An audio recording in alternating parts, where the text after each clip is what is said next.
तो आज का हमारा टॉपिक क्या है? एंगल।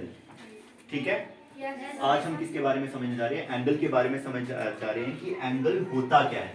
ठीक है, तो सबसे पहले इसकी डेफिनेशंस करते हैं। The inclinations between two line segments intersecting at a point is called an angle. ठीक है, तो इंक्लिनेशन का मीन क्या होता है? इंक्लिनेशन का मीन होता है झुकाव। इंक्लिनेशन का मीन क्या होता है? झुकाव। झुकाव। ठीक है, अब ये क्या कह रहा है कि किसी एक पॉइंट पर, मान लो कि कोई एक पॉइंट है। ठीक है, जैसे कि यहाँ पे हमने डायग्राम बनाई है। ठीक है, यह एक पॉइंट है। ठीक है, अब दो लाइन सेगमेंट है हमारे पास।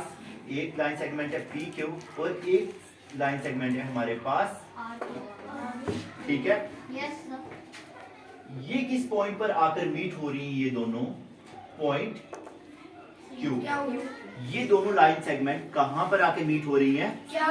पॉइंट क्यू पर हो रही है। ठीक है, तो यहां पर क्या बन रहा है? एक एंगल बन रहा है। क्या बन रहा है?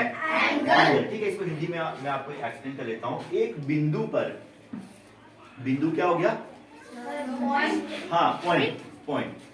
बिंदु क्या हो गया? पॉइंट। ठीक है, एक बिंदु पर प्रतिच्छेद करने वाले दो रेखाखंडों के बीच के झुकाव को कोण कहते हैं। ठीक है, क्या कहते हैं? कोण कहते हैं। एंगल को हिंदी में क्या बोला जाता है? कोण बोला जाता है। फिर से एक बार समझ लो। एक बिंदु पर प्रतिच्छेद करने वाले दो रेखाखंडों, रेखाखंड दो कौन से? लाइन सेगमेंट, जिनको अभी मैंने बताया लाइन सेगमेंट, इनको हम क्या कहते हैं हिंदी में? रेखाखंड बोलते हैं। क्या बोलते हैं? रेखाखंड बोलते हैं। और जो इन दो रेखाखंड के बीच का जो झुकाव है वो ही हमारा कोण है, जिसको हम इंग्लिश में एंगल बोलते हैं। क्या बोलते हैं? एंगल। आ रही है समझ? Yes sir. अब जो एंगल होते हैं ये इसकी कई सारी टाइप्स होती हैं। क्या होती हैं? अलग अलग काइंड के एंगल होते हैं। ठीक है, तो हम उनके बारे में सीखेंगे। यहां पर मैंने एक एंगल ड्रॉ किया है। ठीक है, ये भी एक लाइन है, ये भी एक लाइन सेगमेंट है। ठीक है, दो लाइन सेगमेंट ली। ये कहां पर मीट हो रही है? किस पॉइंट पर? पॉइंट ओ पर। पॉइंट ओ पर हो रही है। लेकिन जब हम इसको मेजर करते हैं प्रोट्रैक्टर से, ठीक है, चलो हम इसको मेजर करके देखते हैं। यहां पर जब हमने इसको मेजर किया तो इसका मेजर आ रहा है 90। कितना मेजर आ रहा है?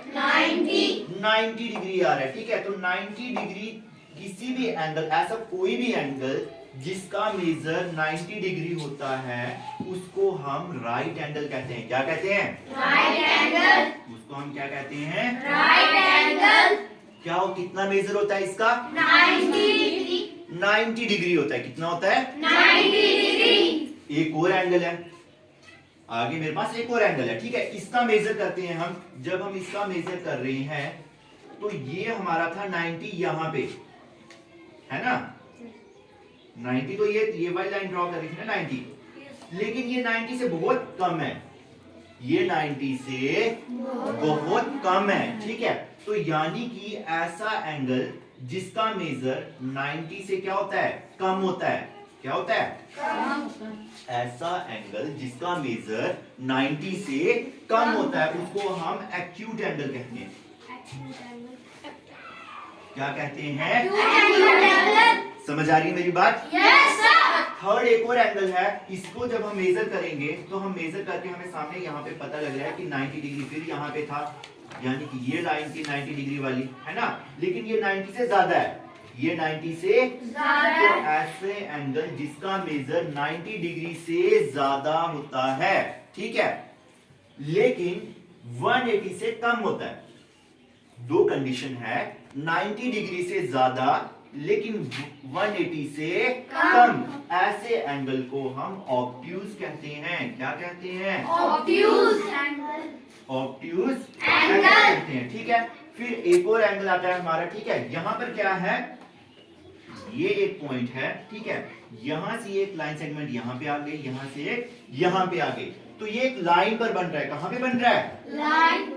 तो यहां पे लाइन पर देखो, ये सेम एक प्रोट्रैक्टर की तरह ही बन रहा है। तो यानी कि इसका मेजर कितना है? 180 है। कितना है? 180। ठीक है, कितना है? 180। तो ऐसे हम एंगल को क्या कहते हैं? स्ट्रेट एंगल बोलते हैं। क्या बोलते हैं? Straight angle. स्ट्रेट एंगल का मेजर कितना होता है? 180 degree. Very good. Straight angle का मेजर जो होता है वो होता है 180 डिग्री डिग्री होता है। ठीक है, अब उसके बाद क्या किया मैंने? एक लाइन सेगमेंट यहां से ड्रॉ कर ली, एक लाइन सेगमेंट मैंने यहां से ड्रॉ कर ली।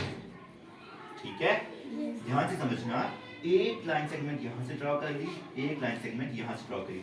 जब मैंने इसका मेजर किया, यहां पे रख दिया। ठीक है, यहां से मेजर कर रहे हैं हम। ठीक है, 90 तो यहां था, 90 यहां से था। ठीक है, लेकिन ये क्या आ रहा है? 1 यहां पर मुझे पता था कि हमने इसमें देखा हमने कि यहां पर 180 था ना, तो ये 180 से भी ज्यादा है। ये क्या है? 180 से भी ज्यादा। 90 तो छोड़ो, 180 से भी ज्यादा है ये, है ना? तो 180 से जो ज्यादा हो और 360 से जो कम हो, 180 से ज्यादा हो और 360 से कम हो, ऐसे एंगल को हम रिफ्लेक्स एंगल बोलते हैं। क्या बोलते हैं? Reflex angle. क्या बोलते हैं? Reflex angle. फिर एक ही लाइन सेगमेंट ले ली मैंने। क्या ले लिया? एक ही लाइन सेगमेंट। यहाँ पर मैंने सिर्फ एक लाइन सेगमेंट ली है। ये एक कंप्लीट एंगल बनाता है, कंप्लीट रोटेशन बनाता है, जो कितने डिग्री की है? 360 डिग्री। ऐसे एंगल को हम होल एंगल कहते हैं। क्या कहते हैं? Whole angle. आई समझ? Yes sir. अच्छे से? Yes sir. ओके, ठीक।